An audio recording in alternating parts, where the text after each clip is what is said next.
72시간의 폭우 그로 인해 엄청난 사람들이 희생되고야 말았습니다. 선진국들은 모두 등을 돌렸지만 유일하게 도움의 손길을 내민 나라가 있습니다. 바로 한국이었죠. 모두가 불가능할 거라 무시했던 한국이 반전을 만들어냈습니다. 모두 불가능하다고 했던 걸 한국은 어떻게 해냈을까요? 한국이 자랑스럽다고 생각하시는 분들은 구독과 좋아요 꾹 눌러주세요. 그날 아침 방콕의 하늘은 먹구름으로 가득했습니다. 저는 태국 국가재해관리청 회의실에 앉아 있었어요. 한국 SK건설 방콕 지사 현지 코디네이터로서 긴급 소집된 상황이었는데 회의실 분위기가 심상치 않더군요. 벽면에 걸린 대형 모니터에는 빨간색 경보가 깜빡이고 있었고 기상청 관계자들이 심각한 표정으로 데이터를 점검하고 있었습니다. 저는 나린입니다.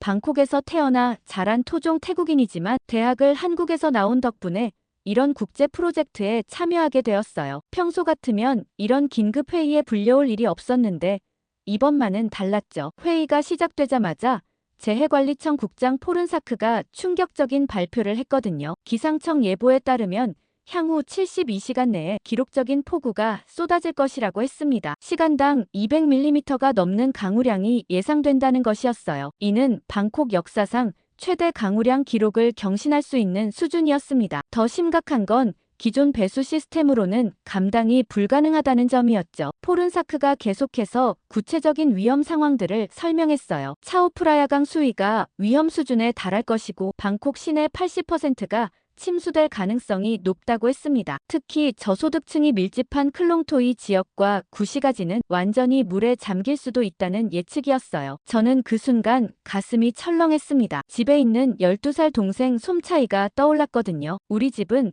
방콕 외곽의 오래된 주택가에 있었는데 지대가 낮아서 비만 조금 많이 와도 마당이 침수되곤 했어요. 이번 같은 기록적 폭우라면 정말 위험할 수 있었죠. 회의는 계속 이어졌습니다. 시 관계자 위라폰이 나와서 기존 배수 시설의 한계를 설명했어요. 1990년대에 설치된 낡은 배수관들은 이미 용량 한계에 달했고 지하철 공사와 고층 건물 건설로 인해 배수 경로도 막힌 상태라고 했습니다. 무엇보다 심각한 건 지하 배수 시스템이 체계적으로 연결되어 있지 않다는 점이었죠. 그때 한 관계자가 절망적인 목소리로 말했습니다. 독일 팀도 포기한 프로젝트인데 이제 어떻게 해야 하느냐는 것이었어요. 저는 처음에 무슨 말인지 몰랐습니다. 독일 팀이 뭘 포기했다는 걸까요? 나중에 알게 된 사실이지만 지난 6개월간 독일의 대형 건설 회사가 방콕 지하 배수 시스템 개선 프로젝트를 진행하고 있었대요. 그런데 최근에 갑자기 철수를 선언했다는 거였어요. 포른사크가 자세한 설명을 해주었습니다. 독일 팀은 충분한 예산과 최신 장비를 보유하고 있었는데도 결국 실패했다고 하더군요. 기술적 문제 때문인지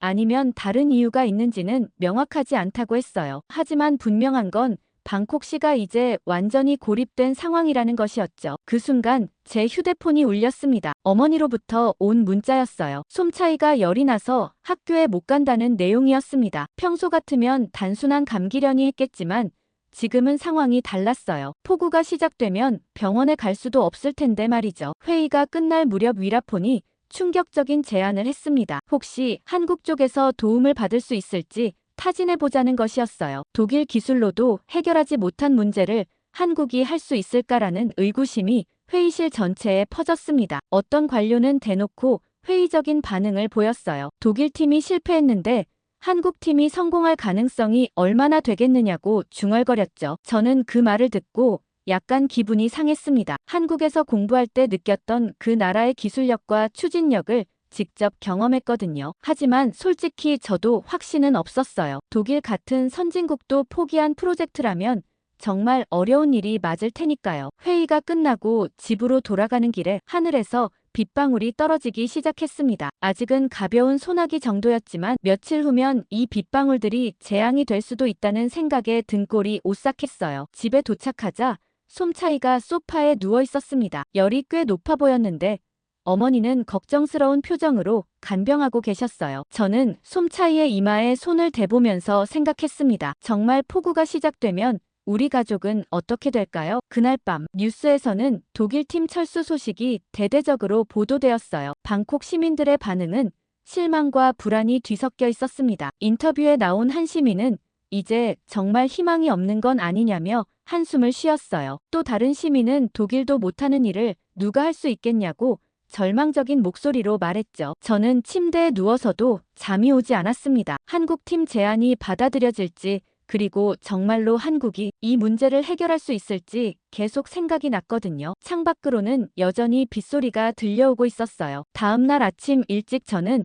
독일팀이 작업했던 현장으로 향했습니다. 회사에서 현장 조사 지시가 내려왔거든요. 독일팀이 왜 실패했는지 파악해야 한국팀 제안에 대한 의견을 낼 수 있다는 것이었어요. 방콕 시내 중심가에서 동쪽으로 약 15km 떨어진 라마구세 지구였는데 도착해보니 정말 대규모 공사 현장이었습니다. 거대한 굴착기들이 여기저기 방치되어 있었고 미완성된 콘크리트 구조물들이 마치 폐허처럼 보였어요. 현장 입구에는 독일 회사 지멘스의 로고가 걸려 있었는데 그 아래 현장 폐쇄라는 푯말이 덧붙여져 있었죠. 저는 현장 관리 사무소를 찾아갔습니다. 다행히 태국인 현장 관리자 차이아가 남아서 뒷정리 작업을 하고 있었어요. 차이아는 저를 보자마자 한숨을 쉬었습니다. 또 다른 외국 회사에서 나온 사람이냐고 물어보더군요. 지난 일주일간 여러 나라 건설 회사들이 와서 현장을 둘러보고 갔다고 했어요. 하지만 모두들 고개를 저으며 돌아갔다는 것이었죠. 차이아가 들려준 독일팀 이야기는 정말 충격적이었습니다. 처음 6개월간은 모든 것이 순조로웠다고 해요. 차이아는 저를 현장 안쪽으로 안내했습니다. 걸어가면서 그가 설명해준 내용은 더욱 놀라웠어요. 독일팀이 설계한 배수 시스템은 정말 혁신적이었다고 했습니다. 지하 25m 깊이에 총 연장 150km의 배수 터널을 건설하는 계획이었거든요. 시간당 5,000톤의 물을 처리할 수 있는 용량이었다고 해요. 이론적으로는 완벽한 시스템이었죠. 하지만 문제는 3개월 전부터 시작되었다고 했습니다. 처음에는 집안 문제나 기술적 어려움 때문인 줄 알았는데 나중에 알고 보니 그게 아니었다는 것이었어요. 차이아가 가장 큰 굴착 현장으로 저를 데려갔습니다. 지름 15m가 넘는 거대한 구덩이가 뚫려 있었는데 현재는 빗물이 고여있는 상태였어요. 독일팀이 마지막으로 작업했던 곳이라고 하더군요. 이곳에서 터널 굴착기가 갑자기 멈춰 섰다고 했습니다. 기계 고장이 아니라 작업 허가가 취소됐기 때문이었어요. 저는 그 말을 듣고 의아했습니다. 작업 허가가 왜 취소됐냐고 물어봤더니 차이아의 표정이 갑자기 어두워지더군요. 그는 주변을 둘러보고 나서 조심스럽게 말했어요. 관료들이 갑자기 환경 영향 평가를 다시 하라고 했다는 것이었습니다. 이미 6개월 전에 통과된 평가를 말이죠. 그것도 하루아침에 말이에요. 더 이상한 건 자재 공급에도 문제가 생겼다는 점이었습니다. 차이아가 설명해준 바로는 독일팀이 주문한 특수 콘크리트와 강철 파이프들이 세관에서 계속 지연되었다고 해요. 서류상 문제는 없었는데도 몇 주씩 통관이 안 됐다는 거였어요. 심지어 이미 현장에 도착한 장비들도 갑자기 재검사 대상이 되어서 작업이 중단되곤 했다고 하더군요. 저는 점점 이상하다는 생각이 들었습니다. 이런 일들이 우연히 한꺼번에 일어날 가능성은 거의 없거든요. 차이아도 비슷한 생각이었나 봅니다. 그는 더욱 조심스러운 목소리로 말했어요. 자신도 20년간 건설 현장에서 일해봤지만 이런 식의 방해는 처음 본다고 하더군요. 마치 누군가 의도적으로 프로젝트를 망치려는 것 같다고 했어요. 점심시간에 차이아와 함께 근처 식당에서 밥을 먹으면서 더 자세한 이야기를 들었습니다. 독일팀 프로젝트 매니저 한스 밀러는 정말 유능한 사람이었다고 해요. 베를린 지하철 건설과 함부르크 항만 개발을 성공시킨 경력의 소유자였거든요. 그런 사람도 결국 포기할 수밖에 없었다는 것이었죠. 한스가 마지막 날 차이아에게 한 말이 인상적이었어요. 기술적 문제라면 언제든 해결할 수 있는데 사람의 문제는 어쩔 수 없다고 했다는 거예요. 무슨 의미인지 정확히는 모르겠지만 뭔가 숨겨진 이야기가 있다는 느낌이 들었습니다. 오후에 현장을 더 둘러보면서 저는 독일팀이 남긴 흔적들을 자세히 살펴봤어요. 기술적으로는 정말 완벽해 보였습니다. 터널 설계도 과학적이었고 배수 시스템 계획도 체계적이었어요. 심지어 환경보호 방안까지 세심하게 고려되어 있었죠. 이런 완벽한 계획이 왜 실패했을까요? 현장을 떠나면서 차이아가 마지막으로 한 말이 계속 머릿속에 맴돌았습니다. 한국팀이 온다면 같은 실수를 반복하지 않았으면 좋겠다고 하더군요. 독일팀보다 더 나은 기술을 가져와도 결국 똑같은 벽에 부딪힐 수 있다는 것이었어요. 집으로 돌아가는 길에 저는 복잡한 심정이었습니다. 한편으로는 독일 같은 선진국도 실패한 프로젝트에 한국이 도전한다는 게 무모해 보였어요. 하지만 다른 한편으로는 뭔가 기술 외적인 문제가 있었다는 차이아의 말이 계속 신경 쓰였죠. 집에 도착하니 솜차이의 열이 많이 내려 있었습니다. 어머니가 하루 종일 간병을 해주신 덕분이었어요. 솜차이는 제게 물었습니다. 형, 정말 큰 비가 온다는 게 맞아요? 저는 솜차이의 맑은 눈을 보면서 대답하기가 어려웠어요. 아직 확실하지 않다고 말할 수밖에 없었죠. 그날 밤 저는 회사에 보고서를 작성했습니다. 독일팀의 기술력은 충분했지만 예상치 못한 장애물들로 인해 실패했다고 썼어요. 한국팀이 성공하려면 기술뿐만 아니라 다른 요소들도 고려해야 할 것 같다고 덧붙였죠. 3일 후 정말 놀라운 일이 벌어졌습니다. 회사에서 급히 연락이 왔어요. 한국에서 긴급 파견팀이 온다는 소식이었거든요. 저는 처음에 믿을 수 없었습니다. 독일팀 실패 소식이 알려진 지 겨우 며칠밖에 안 됐는데 벌써 대응팀이 온다고요? 더 놀라운 건 그들이 도와주겠다고 직접 제안했다는 점이었어요. 보통은 정부 차원에서 공식 요청을 해야 하는데 이번엔 한국 측에서 먼저 나섰다는 거였죠. 저는 돈무안 공항으로 마중을 나갔습니다. 솔직히 어떤 사람들이 올지 궁금했어요. 독일 팀처럼 대규모 장비와 함께 화려하게 등장할까 싶었거든요. 하지만 도착 게이트에서 나온 사람들을 보고 약간 의외였습니다. 총 8명의 한국인이었는데 거대한 장비나 트럭 대신 일반 여행 가방만 들고 나왔어요. 가장 앞에 선 사람이 팀 리더인 박재현이었습니다. 40대 중반으로 보이는 차분한 인상의 남성이었어요. 그는 저를 보자마자 유창한 영어로 인사했습니다. 우리가 나린 씨죠? 한국에서 온 박재현입니다. 도와드리러 왔어요. 그의 말투에서 자신감이 느껴졌지만 오만하지는 않았어요. 박재현이 팀원들을 소개해 주었습니다. 구조설계 전문가 김민수, 배수 시스템 엔지니어 이수진, 집안조사 전문가 조영호, 그리고 현장관리, 베테랑 정철우까지 각 분야의 전문가들이었어요. 나이도 30대에서 50대까지 다양했는데 모두들 진지하면서도 친근한 느낌이었죠. 공항에서 나오면서 박재현이 저에게 물었습니다. 독일팀 현장을 직접 보셨나요? 저는 며칠 전 현장 조사 이야기를 간단히 설명했어요. 박재현은 고개를 끄덕이며 들었는데 특히 차이아가 했던 말들에 관심을 보였습니다. 기술 외적인 문제가 있었을 가능성에 대해서 말이에요. 호텔로 가는 택시 안에서 박재현이 놀라운 말을 했습니다. 사실 우리는 독일팀 실패 소식을 듣기 전부터 방콕 상황을 주시하고 있었다고 하더군요. 한국 기상청에서도 태국 지역 폭우 예보를 파악하고 있었고 동남아시아 배수 시설 문제를 연구하던 중이었다는 거예요. 독일팀 철수 소식을 들었을 때 바로 준비를 시작했다고 했죠. 저는 그 말을 듣고 약간 감동했습니다. 요청받기도 전에 미리 준비하고 있었다니 정말 적극적인 자세였거든요. 하지만 동시에 걱정도 들었어요. 독일 같은 기술 강국도 실패한 프로젝트인데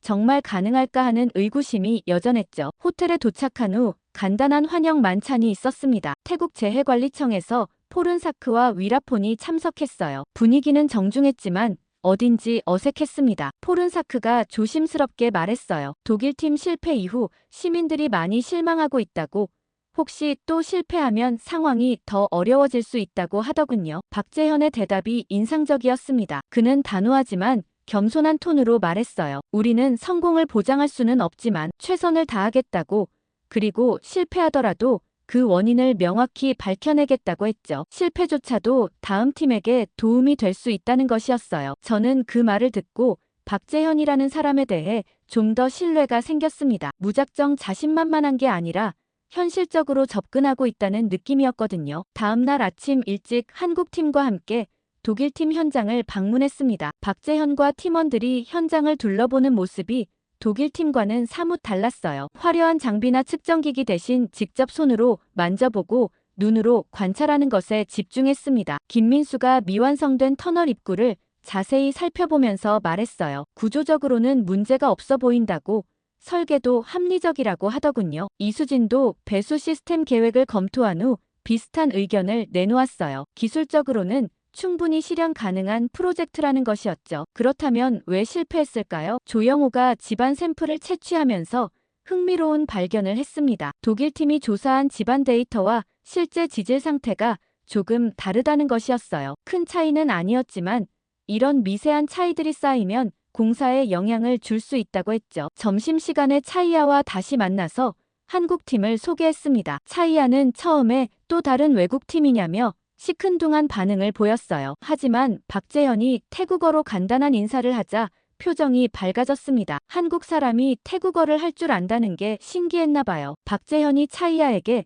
독일팀 작업 과정에 대해 자세히 물어봤습니다. 특히 허가 취소나 자재 지연 같은 문제들에 대해서 말이에요. 차이아는 점점 마음을 열고 솔직하게 이야기해 주었습니다. 그 과정에서 정말 충격적인 사실을 알게 되었어요. 허가 취소를 주도한 관료 중 한 명이 최근 갑자기 고급 외제차를 샀다는 소문이 있었다는 것이었죠. 박재현과 저는 눈빛을 교환했습니다. 뭔가 냄새가 나기 시작하는 것 같았어요. 그날 오후부터 본격적인 조사가 시작되었습니다. 박재현은 팀을 2개 조로 나누었어요. 김민수와 이수진은 기술적 분석을 담당하고 조영호와 정철우는 현장 실무진들과의 면담을 맡았습니다. 저는 박재현과 함께 좀 더 넓은 관점에서 상황을 파악하는 역할을 하게 되었어요. 첫 번째로 찾아간 곳은 시청 건설과였습니다. 독일팀 프로젝트를 직접 담당했던 부서였거든요. 담당 공무원 수차이를 만나서 이야기를 들어보니 정말 의외의 사실들이 드러났어요. 수차이는 처음에는 공식적인 답변만 했습니다. 독일팀이 기술적 어려움으로 인해 철수했다고, 집안 조건이 예상보다 복잡했다고 하더군요. 하지만 박재현이 구체적인 질문을 하기 시작하자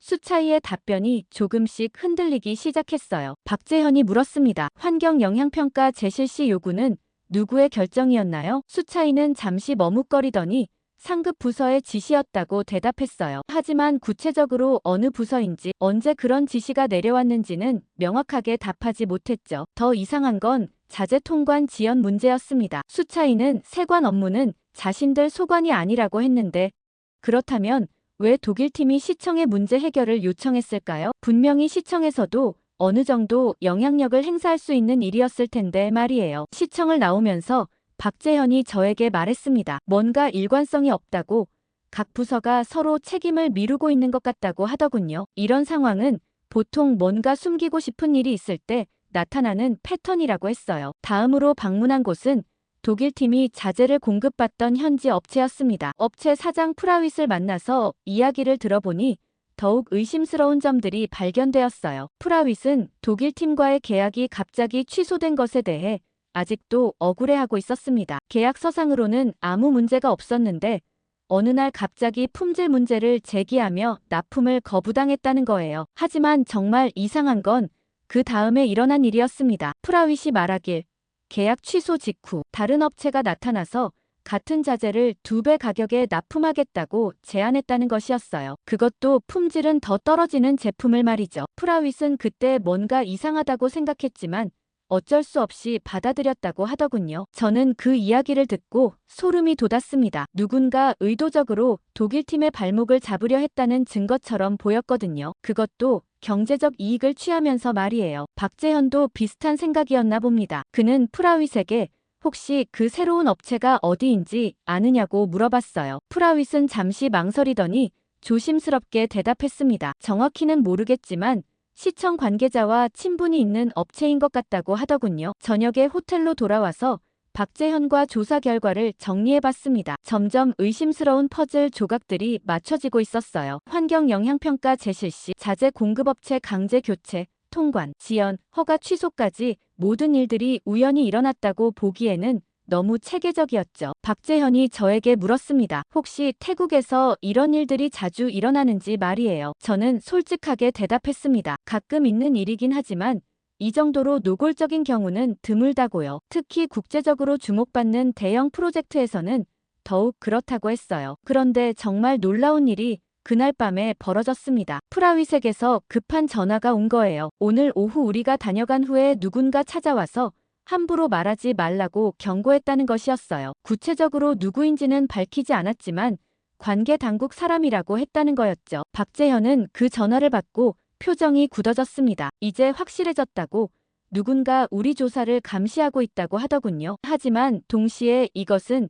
우리가 올바른 방향으로 가고 있다는 증거이기도 하다고 했어요. 다음 날 아침 팀 회의에서 박재현이 상황을 정리해 주었습니다. 독일팀 실패의 진짜 원인은 기술적 문제가 아니라 인위적 방해였을 가능성이 높다고 결론지었어요. 그렇다면 한국 팀도 같은 방해에 직면할 수 있다는 것이었죠. 김민수가 걱정스러운 표정으로 물었습니다. 그렇다면 우리도 결국 실패할 수밖에 없는 건 아니냐고요. 박재현의 대답이 인상적이었습니다. 독일 팀과 우리의 차이점은 처음부터 이런 가능성을 염두에 두고 있다는 것이라고 하더군요. 미리 알고 있으면 대비할 수 있다는 것이었어요. 이수진이 구체적인 대응 방안을 물어봤습니다. 박재현은 이렇게 설명했어요. 첫째, 가능한 한 현지 업체와 직접 계약하지 말고 한국에서 자재를 가져온다. 둘째, 모든 과정을 투명하게 공개해서 함부로 방해할 수 없도록 한다. 셋째, 언론과 시민사회의 관심을 유도해서 압력을 만든다는 것이었어요. 정철우가 현실적인 문제를 제기했습니다. 하지만 그렇게 해도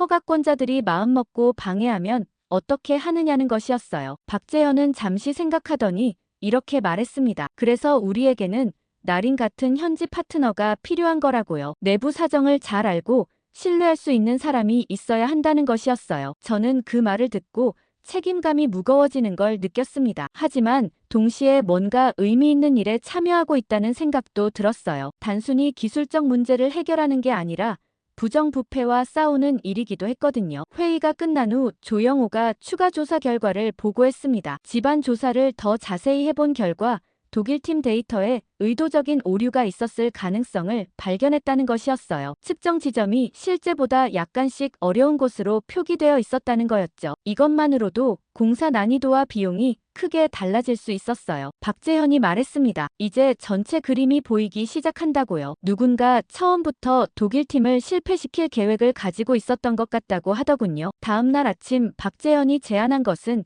정말 의외였습니다. 기술적 조사와 별도로 주민들과 직접 만나보자는 것이었어요. 독일팀은 정부 관료들하고만 접촉했는데 정작 도움을 받을 사람들의 이야기는 들어보지 않았다는 거였죠. 저는 그 제안이 정말 좋다고 생각했어요. 저희 동네부터 시작해서 취약 지역들을 둘러보기로 했습니다. 가장 먼저 찾아간 곳은 클롱토이 지역이었어요. 방콕에서 가장 가난한 동네 중 하나였는데 홍수 피해를 가장 많이 받는 곳이기도 했죠. 좁은 골목길에 판잣집들이 빼곡히 들어서 있었고 하수도 시설도 제대로 갖춰져 있지 않았어요. 박재현과 팀원들이 그 모습을 보고 충격을 받는 것 같았습니다. 한국도 과거에는 이런 동네들이 있었지만 지금은 거의 사라졌거든요. 하지만 여기서는 여전히 수만 명의 사람들이 이런 환경에서 살고 있었어요. 동네 이장인 완차이 할아버지를 만나서 이야기를 들어보니 정말 심각한 상황이었습니다. 작년 우기 때 이 동네 80%가 물에 잠겼다고 해요. 하루 종일 무릎까지 오는 물속에서 생활해야 했다고 하더군요. 전기가 끊어져서 냉장고 음식들이 다 상했고 아이들은 설사병에 걸렸다고 했어요. 완차이 할아버지가 가장 걱정하는 건 올해였습니다. 작년보다 더 큰 비가 온다는 예보를 들었는데 그럼 정말 어떻게 될지 모르겠다고 하시더군요. 특히 어린아이들과 노인들이 위험하다고 했어요. 물이 차면 대피할 곳도 마땅치 않았거든요. 박재현이 할아버지에게 물었습니다. 정부에서 도움을 주지 않느냐고요. 완차이 할아버지는 쓴웃음을 지으며 대답했어요. 매년 홍수 끝나고 나면 도와주겠다고 하는데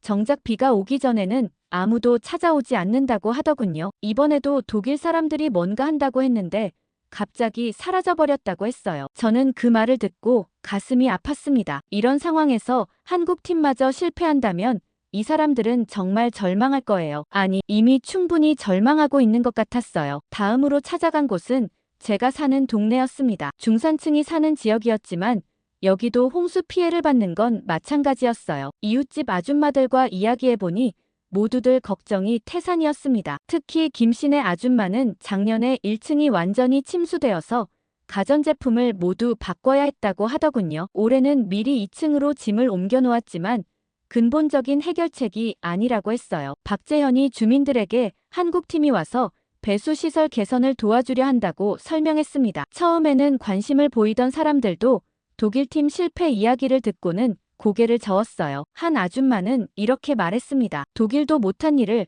한국이 할 수 있을까요? 실례지만 한국이 독일보다 기술이 좋은가요? 저는 그 질문에 답하기가 어려웠어요. 기술력만 놓고 보면 독일이 앞서는 게 맞을 수도 있거든요. 하지만 박재현의 대답이 인상적이었습니다. 그는 한국이 독일보다 기술이 좋다고 주장하지 않았어요. 대신 이렇게 말했습니다. 우리는 비슷한 문제를 경험해봤고 실패도 많이 해봤다고요. 그래서 다른 나라가 놓치는 부분들을 발견할 수 있을지도 모른다고 했어요. 박재현이 저에게 물었습니다. 정부에서는 이런 피해 규모를 정확히 파악하고 있을까요? 저는 솔직하게 대답했어요. 공식 통계는 있지만 실제 피해는 훨씬 클 거라고요. 특히 클롱토이 같은 빈민가 피해는 제대로 집계되지도 않는다고 했어요. 그날 저녁 집에 돌아가니 솜차이가 반갑게 맞아주었습니다. 열도 완전히 내렸고 얼굴도 많이 좋아 보였어요. 솜차이가 저에게 물었습니다. 형이 만난 한국 사람들이 정말 우리를 도와줄 수 있어? 저는 솜차이를 보면서 확신에 찬 목소리로 대답했습니다. 응.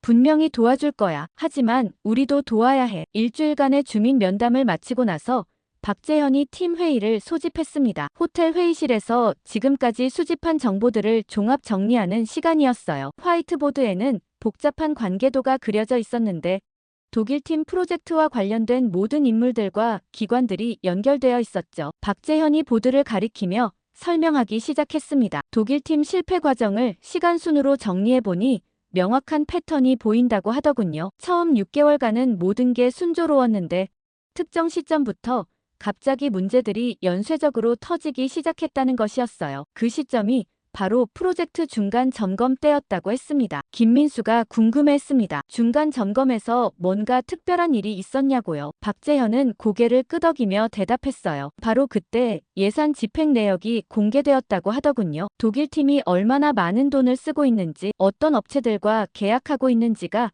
모두 드러난 거였죠. 저는 그 말을 듣고 뭔가 연결고리가 보이는 것 같았어요. 혹시 그 정보를 본 누군가가 개입하기 시작한 건 아닐까요? 이수진이 자료를 뒤적이며 말했습니다. 실제로 그 시점 이후 자재 공급업체 변경, 허가, 재검토, 환경평가 재실시 등이 모두 한꺼번에 일어났다고 하더군요. 너무 우연이라고 보기에는 의심스러운 타이밍이었어요. 조영호가 추가 정보를 제공했습니다. 어제 차이아에게서 들은 이야기인데 독일팀 철수 이후 그 프로젝트 예산이 어떻게 됐는지 아무도 모른다는 것이었어요. 공식적으로는 반환되어야 하는데 실제로는 어디로 갔는지 불분명하다고 하더군요. 박재현의 표정이 심각해졌습니다. 그는 한국에서도 비슷한 사례를 본 적이 있다고 했어요. 대형 공사가 중단되면 기투입된 예산이 애매하게 처리되는 경우가 있다는 것이었죠. 특히 해외 업체가 관련된 경우에는 더욱 그렇다고 했습니다. 그때 제 휴대폰이 울렸습니다. 프라윗에게서 온 전화였는데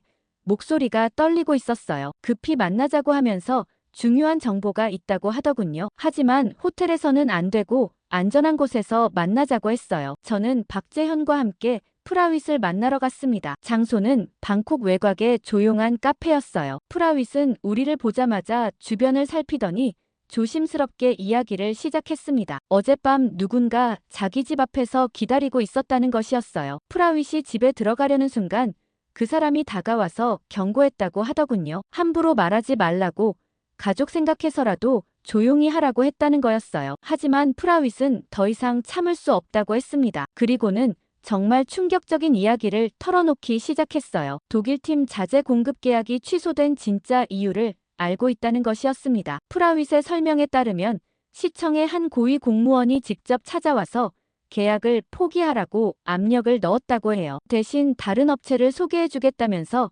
더 좋은 조건을 제시했다는 것이었죠. 하지만 그 좋은 조건이라는 게 알고 보니 함정이었다고 했습니다. 프라윗이 거절하자 갑자기 품질 문제를 제기하며 계약을 일방적으로 취소했다는 거예요. 그리고 며칠 후 정말로 다른 업체가 나타나서 같은 자재를 납품하기 시작했다고 했습니다. 박재현이 구체적으로 물었습니다. 그 공무원이 누구였는지 기억하느냐고요. 프라윗은 잠시 망설이더니 명함을 꺼내 보여주었어요. 시청 도시개발과 부과장 산우크였습니다. 저는 그 이름을 들어본 적이 있었어요. 몇 년 전부터 각종 건설 프로젝트에 관여하면서 영향력을 키워온 사람이었거든요. 프라윗이 계속 설명했습니다. 산우크는 단순히 업체 변경만 요구한 게 아니었다고 해요. 독일팀에 납품되는 모든 자재의 규격을 미묘하게 바꾸라고 지시했다는 것이었어요. 겉보기에는 같아 보이지만 실제로는 품질이 떨어지는 제품들을 납품하도록 했다는 거였죠. 저는 그 이야기를 듣고 소름이 돋았습니다. 이건 단순한 업체 갈아치우기가 아니라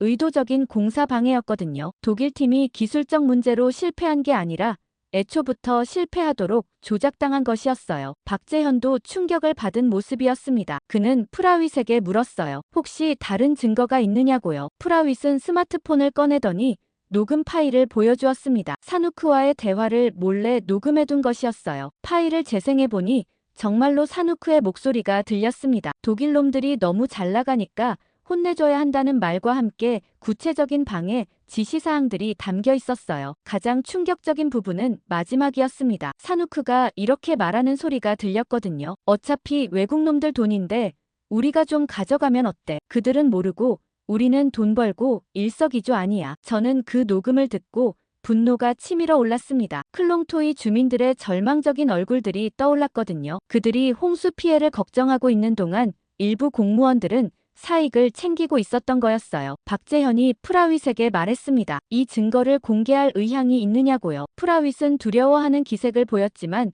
결국 고개를 끄덕였어요. 더 이상 이런 일이 반복되어서는 안 된다고, 방콕 시민들을 위해서라도 진실을 밝혀야 한다고 하더군요. 카페를 나오면서 박재현이 저에게 말했습니다. 이제 독일팀 실패의 진짜 원인을 알았으니 우리는 같은 실수를 하지 않을 수 있다고 하더군요. 하지만 동시에 더 큰 위험에 노출될 수도 있다고 경고했어요. 산우크 같은 사람들이 한국팀도 방해하려 들 가능성이 높다는 것이었죠. 그날 밤 호텔에서 긴급작전 회의가 열렸습니다. 이제 상황이 완전히 달라졌거든요. 단순한 기술 프로젝트가 아니라 부패 세력과의 정면 대결이 될 수도 있었어요. 박재현이 팀원들에게 물었습니다. 계속 진행할 것인지 아니면 안전하게 철수할 것인지를 결정해야 한다고 했어요. 김민수가 먼저 입을 열었습니다. 기술자로서 이런 부당한 일을 그냥 넘길 수는 없다고 하더군요. 이수진도 동의했어요. 주민들을 만나보니 이 문제가 얼마나 절실한지 알 수 있었다고 했습니다. 저도 의견을 말했습니다. 태국 국민의 한 사람으로서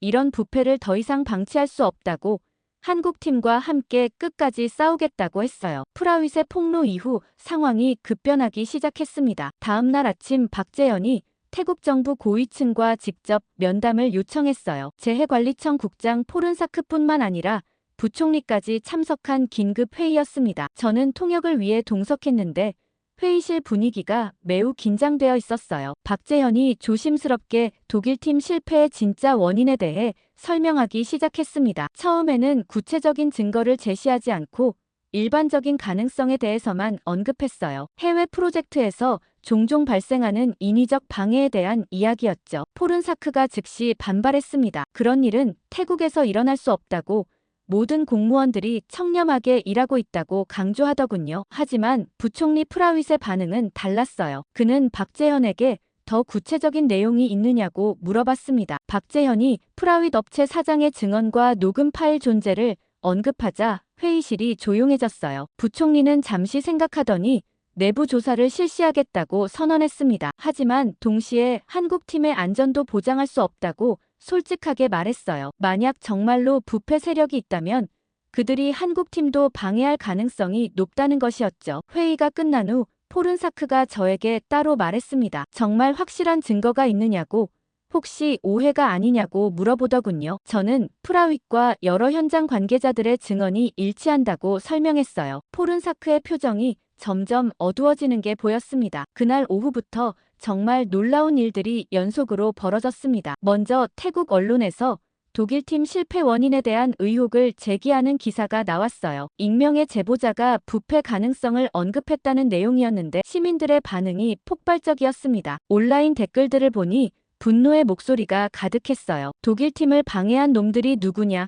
홍수 피해는 생각하지 않고 돈만 챙겼느냐는 비난이 쏟아졌죠. 특히 클롱토이 지역 주민들의 반응이 격렬했습니다. 완차이 할아버지가 TV 인터뷰에 나와서 이렇게 말했어요. 우리가 물에 잠겨 죽어가는 동안 누군가는 배를 채우고 있었다니 말이 되느냐고, 반드시 진실을 밝혀달라고 하더군요. 여론의 압력이 커지자 정부 내부에서도 변화가 생기기 시작했습니다. 부총리가 직접 특별수사팀을 구성한다고 발표했어요. 그리고 동시에 한국팀의 프로젝트 진행을 전폭적으로 지원하겠다고 선언했습니다. 가장 극적인 변화는 시청에서 일어났습니다. 산우크 부과장이 갑자기 병가를 내고 출근하지 않기 시작한 거예요. 그의 사무실에서는 서류들을 급히 정리하는 모습이 목격되었다고 했습니다. 다른 공무원들도 술렁이기 시작했어요. 혹시 자신들도 연루된 건 아닌지 걱정하는 분위기였죠. 박재현이 저에게 말했습니다. 이제 분위기가 완전히 바뀌었다고. 처음에는 독일도 못한 일을 한국이 할 수 있겠느냐는 시선이었는데 이제는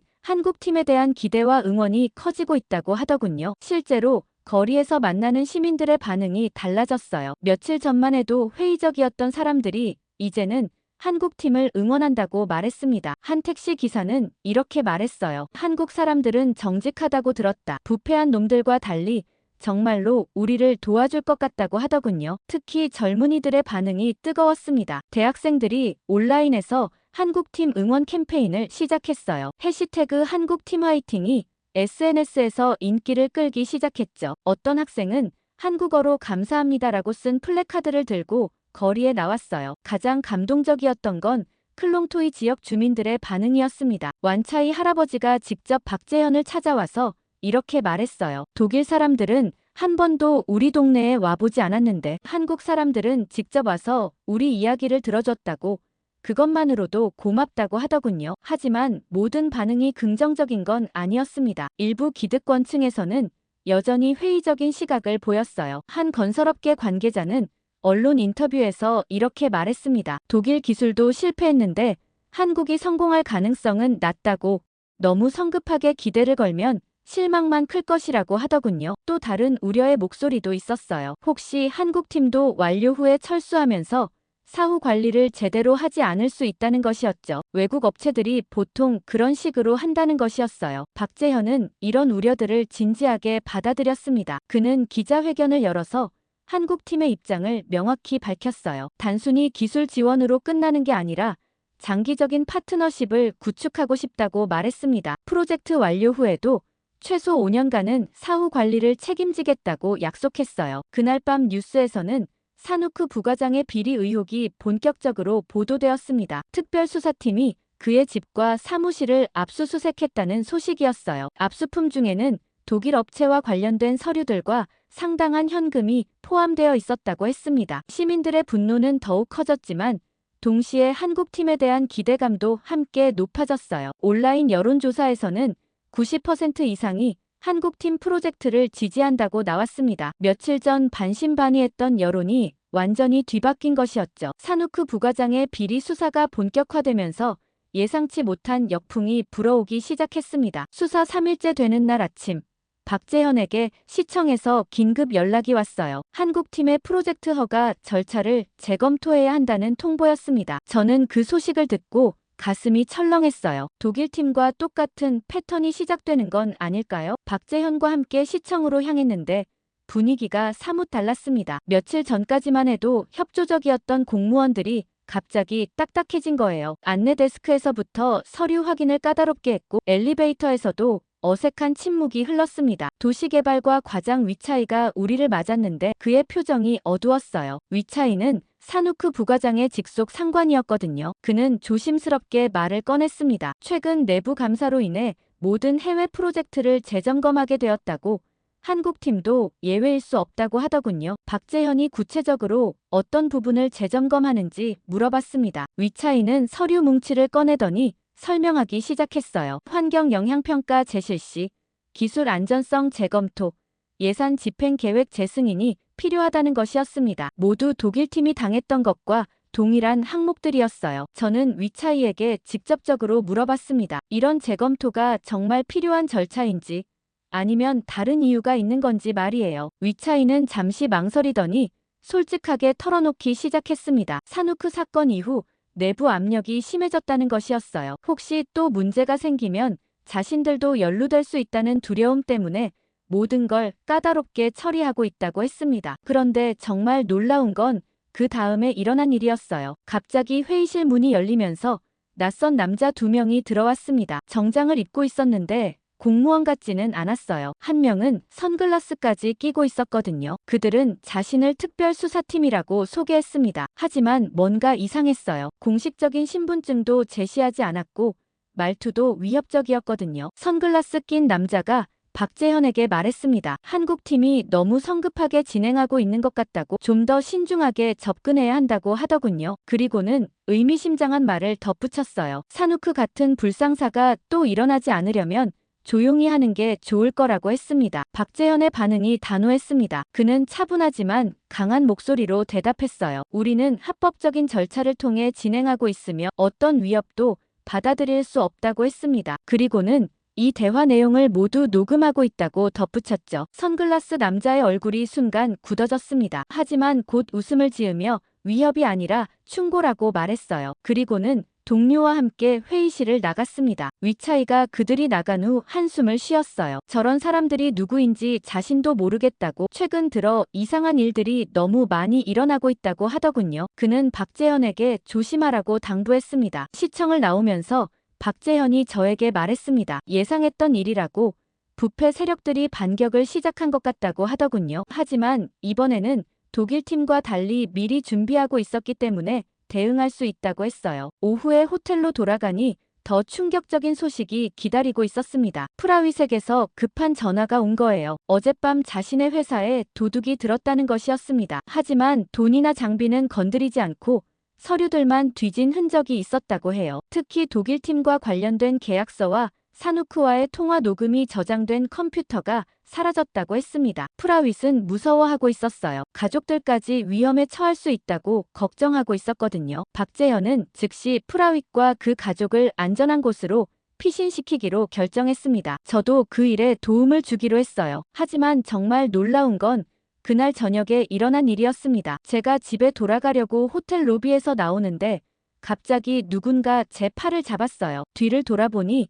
낮에 시청에서 봤던 선글라스 남자였습니다. 그는 저를 호텔 밖 어두운 곳으로 끌고 가더니 위협적인 목소리로 말했어요. 한국 사람들과 너무 가깝게 지내지 말라고, 가족 생각해서라도 조심하라고 했습니다. 저는 그 순간 정말 무서웠지만 동시에 분노가 치밀어 올랐습니다. 이런 식으로 위협하는 것 자체가 그들이 잘못하고 있다는 증거 아닌가요? 저는 용기를 내서 대답했어요. 제가 무엇을 잘못했는지 모르겠다고, 정당한 일을 하고 있을 뿐이라고 했습니다. 선글라스 남자는 비웃으며 말했어요. 정당한 일이라고? 독일팀도 그렇게 생각했을 거라고.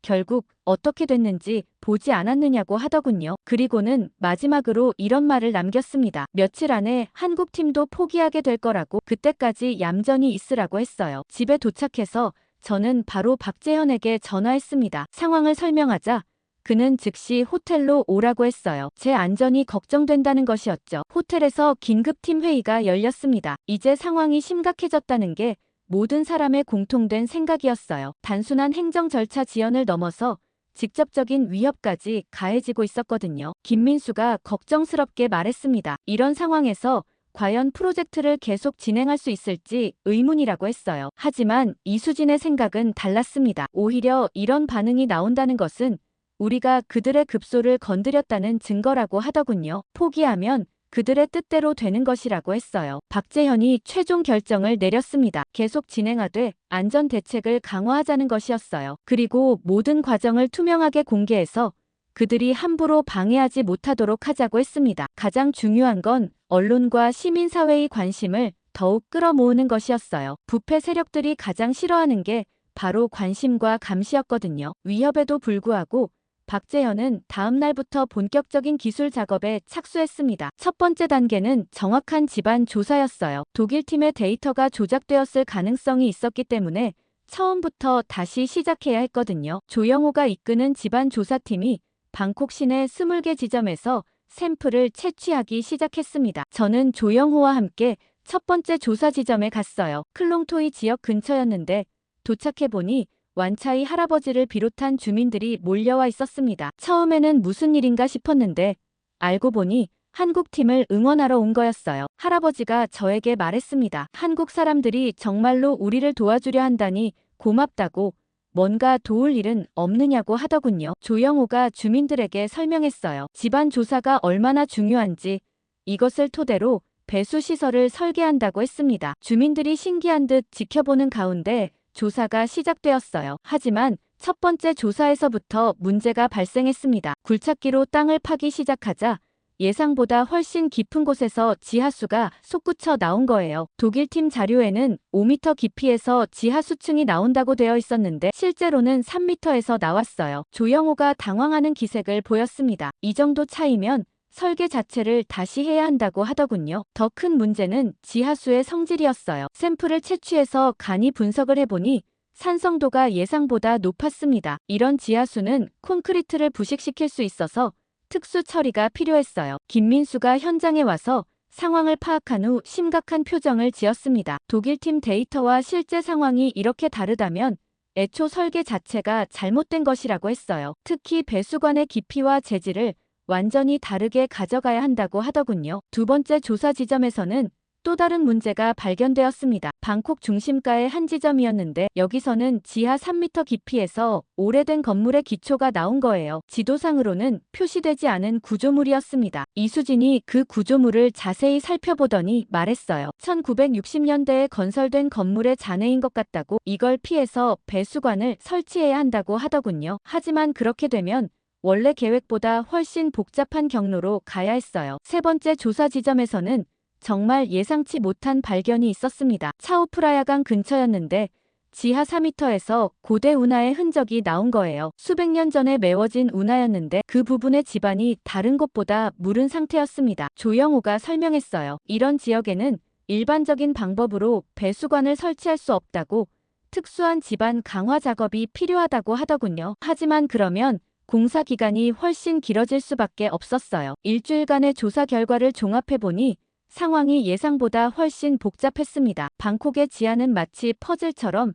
복잡하게 얽혀 있었어요. 지하수, 고대 구조물, 현대 건물의 기초, 메워진 운하 등이 무작위로 섞여 있었거든요. 박재현이 팀 회의를 소집했습니다. 이런 조건에서 과연 배수 시설을 제대로 건설할 수 있을지 진지하게 고민해봐야 한다고 했어요. 독일팀이 실패한 이유를 이제 조금 이해할 수 있을 것 같다고 하더군요. 부패 문제를 차치하더라도 기술적으로 정말 어려운 프로젝트였어요. 김민수가 대안을 제시했습니다. 기존의 대형 배수관 하나 대신 작은 배수관 여러 개를 복합적으로 설치하는 방법이었어요. 지하 상황에 맞춰 유연하게 경로를 조정할 수 있다는 장점이 있었죠. 하지만 이수진이 우려를 표했습니다. 그런 방식은 유지보수가 복잡하고 비용도 많이 든다고 했어요. 더 중요한 건 과연 태국 정부가 그런 복잡한 시스템을 받아들일지 의문이라고 했습니다. 조영호는 다른 아이디어를 냈어요. 지상 배수 시설과 지하 배수 시설을 연계하는 하이브리드 방식이었습니다. 홍수 때만 작동하는 임시 배수로를 지상에 만들고 평상시에는 지하 시설이 담당하는 방식이었죠. 정철우가 현실적인 문제를 제기했습니다. 어떤 방식을 택하든 공사 기간이 최소 2년은 걸릴 것 같다고 했어요. 하지만 태국 정부는 올해 오기 전에 최소한 부분적으로라도 가동할 수 있기를 원하고 있었거든요. 그때 저에게 한 가지 아이디어가 떠올랐습니다. 완차이 할아버지가 했던 말이 생각난 거예요. 작년 홍수 때 가장 심했던 지역들을 우선 해결해보면 어떨까요? 전체를 한꺼번에 하려고 하지 말고 단계적으로 접근하는 거죠. 박재현이 그 아이디어에 관심을 보였습니다. 실제로 홍수 피해가 가장 심한 클롱토이 지역부터 시작해서 점진적으로 확대해 나가는 방식이었어요. 기술적으로도 더 안전하고 정치적으로도 성과를 빨리 보여줄 수 있었죠. 그렇게 야간 작업이 시작된 지 2주가 지났을 때 정말 예상치 못한 시험대가 찾아왔습니다. 기상청에서 긴급 경보가 발령된 거예요. 예상보다 2주 일찍 몬순이 시작된다는 소식이었습니다. 향후 48시간 내에 강력한 폭우가 방콕을 강타할 것이라는 예보였어요. 저는 그 소식을 듣고 가슴이 철렁했습니다. 아직 배수시설 공사가 채 20%도 완료되지 않았거든요. 클롱토이 지역에 임시 배수로 하나만 겨우 설치한 상태였어요. 이 정도로는 큰 홍수를 막기에 턱없이 부족했습니다. 박재현이 긴급팀 회의를 소집했어요. 모든 팀원들의 표정이 심각했습니다. 김민수가 걱정스럽게 말했어요. 미완성 상태에서 폭우를 맞으면 오히려 더 위험할 수도 있다고 하더군요. 배수로가 제대로 연결되지 않아서 물이 역류할 가능성이 있었거든요. 이수진도 비슷한 우려를 표했습니다. 임시 배수 시설 하나로는 한계가 명확하다고, 차라리 주민들을 미리 대피시키는 게 나을 수도 있다고 했어요. 하지만 박재현의 생각은 달랐습니다. 그는 이것을 오히려 기회로 보자고 제안했어요. 비록 완전하지는 않지만 우리가 만든 시스템이 실제로 어떻게 작동하는지 확인할 수 있는 절호의 기회라는 것이었죠. 성공하면 정부와 시민들의 신뢰를 얻을 수 있고 실패하면 문제점을 파악해서 개선할 수 있다고 했습니다. 저는 박재현의 제안에 동의했어요. 클롱토이 주민들을 생각하면 가만히 있을 수만은 없었거든요. 설령 완벽하지 않더라도 조금이라도 도움이 된다면 시도해볼 가치가 있었죠. 그날 밤부터 비가 오기 시작했습니다. 처음에는 가벼운 소나기 정도였지만 점점 강해지고 있었어요. 저는 완차이 할아버지에게 연락해서 상황을 알렸습니다. 할아버지는 주민들에게 미리 대비하라고 전달하겠다고 했어요. 다음 날 아침 비의 강도가 급격히 세졌습니다. 시간당 150mm에 달하는 폭우가 쏟아지기 시작한 거예요. 저는 박재현과 함께 클롱토이 현장으로 급히 향했습니다. 도로 곳곳이 이미 물에 잠기기 시작하고 있었어요. 현장에 도착해보니 한국팀이 설치한 임시 배수로가 물을 받아내고 있었습니다. 아직 완전하지는 않았지만 어느 정도 효과가 있는 것 같았어요. 작년 같은 강도의 비가 왔을 때보다는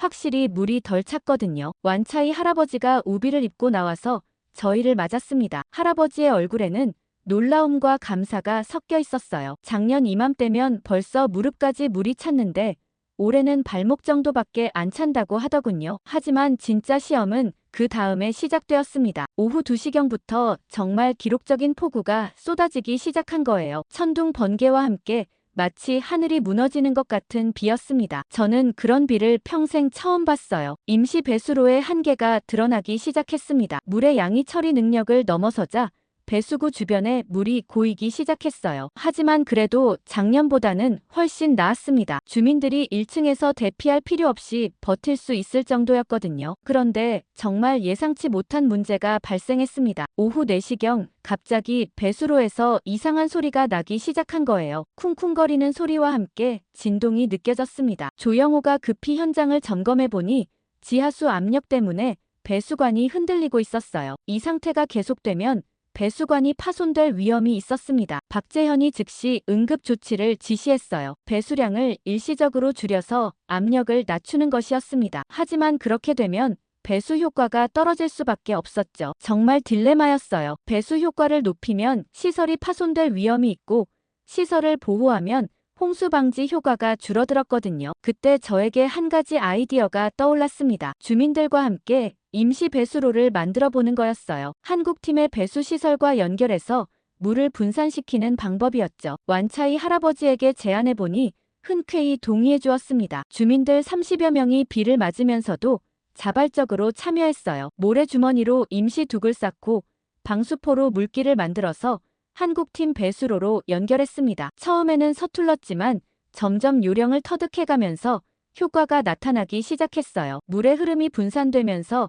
배수로의 부담이 줄어들었고 동시에 전체적인 배수 효과도 향상되었습니다. 가장 위험했던 순간은 오후 6시경이었어요. 비의 강도가 최고조에 달하면서 차오프라야강 수위가 위험 수준까지 올라온 거예요. 강물이 역류해서 배수로로 밀려들어올 위험이 있었습니다. 박재현이 최후의 수단을 썼어요. 펌프를 최대 출력으로 가동해서 강제로 물을 빼내는 것이었습니다. 하지만 이렇게 하면 펌프가 과부하로 고장날 위험이 있었죠. 정말 모든 것을 걸고 하는 도박이었어요. 다행히 30분 후 강물의 역류가 멈췄습니다. 그리고 1시간 후에는 비의 강도도 약해지기 시작했어요. 위기가 지나간 후 현장을 점검해보니 놀라운 결과가 나왔습니다. 클롱토이 지역의 침수 면적이 작년의 절반으로 줄어든 거예요. 물의 깊이도 평균 50cm 낮아졌습니다. 완차이 할아버지는 눈물을 흘리면서 박재현의 손을 잡았어요. 30년 만에 처음으로 1층에서 홍수를 버텨냈다고